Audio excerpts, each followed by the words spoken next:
LQ Indonesia Law Firm sebagai firma hukum terdepan dalam penanganan kasus investasi bodong mengeluarkan opini hukumnya dalam tuntutan jaksa dalam kasus Binomo Indra Kents. Tuntutan jaksa terhadap Indra Kents yang hanya 6 tahun penjara menimbulkan tanda tanya besar, padahal korban masyarakat banyak.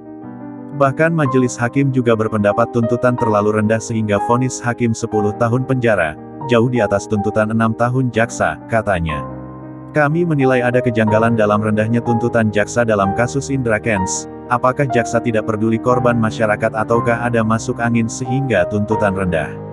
Sayangnya, LQ tidak ada kuasa dalam penanganan kasus Indra Kents sehingga LQ tidak berwenang mendampingi, ujar Kate Lim, anak pendiri dan ketua LQ Indonesia Law Firm, Jumat tanggal 16 Desember.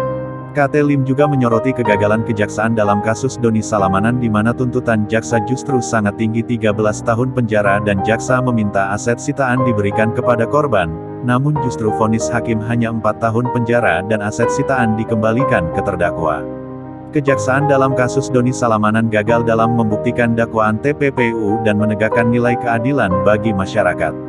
Para korban sangat kecewa. Sekali lagi dalam kasus Doni Salamanan, LQ Indonesia Law Firm juga tidak ada kuasa pendampingan, ungkapnya.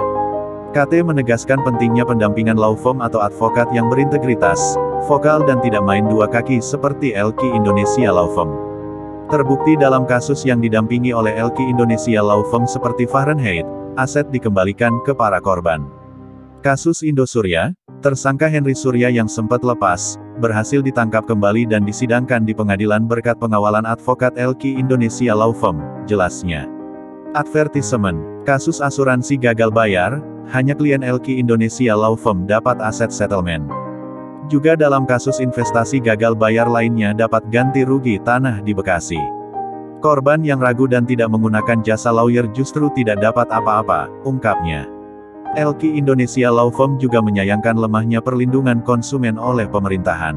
Lembaga negara seperti OJK, LPSK dan BPSK namun tindakan mereka dalam melindungi konsumen sangat minim. Pemerintah tidak pernah proaktif memberikan perlindungan kepada konsumen yang dirugikan. Juga tidak pernah ada edukasi agar konsumen terhindar dari penipuan oknum. Korban investasi bodong selalu berjatuhan, dengan iming-iming bunga tinggi, ungkapnya lagi. Seharusnya pemerintah proaktif dan tutup perusahaan yang menawarkan produk investasi yang tidak jelas. OJK punya penyidik tapi dalam kasus gagal bayar perusahaan keuangan, usaha mereka sangat minim. Hampir tidak ada penindakan, layaknya macan ompong, harap Kate Lim. Oleh karena itu, dihimbau agar masyarakat proaktif bertanya dan berkonsultasi dengan lawyer LQ sebelum berinvestasi dan apabila ada masalah hukum agar bisa dibantu pendampingan untuk memulihkan kerugian konsumen. LQ Indonesia Law Firm adalah expert dalam bidang keuangan, hukum pidana dan perlindungan konsumen, katanya.